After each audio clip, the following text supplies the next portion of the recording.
Wind power describes the process by which the turbines convert kinetic energy into electricity.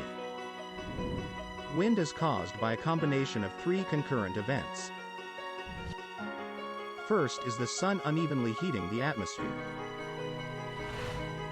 Second is the irregularities of the Earth's surface. And third is the rotation of the Earth. Wind power mechanism. Wind flows over the blades, creating lift, which causes the blades to turn. Wind turbines use blades to collect the wind's kinetic energy. Then the blades, which are connected to a drive shaft, turn an electric generator, which produces electricity.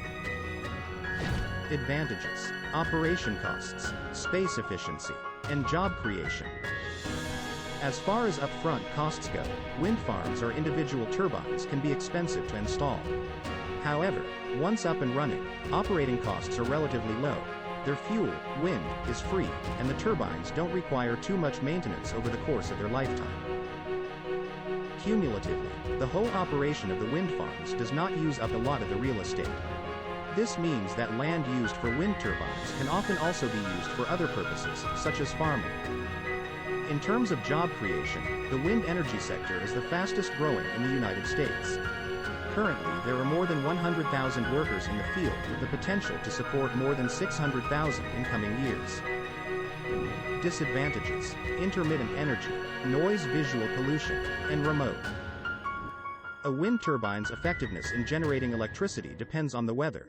Thus, it can be difficult to predict exactly how much electricity a wind turbine will generate over time. One of the biggest downsides of wind energy is the noise and visual pollution. Wind turbines can be noisy when operating, as a result of both the mechanical operation and the wind vortex. Wind energy requires transmission. In many cases, turbines and generation sites may be located quite far from the population centers where electricity is needed. Therefore, transmission lines are an additional piece of infrastructure that must be built.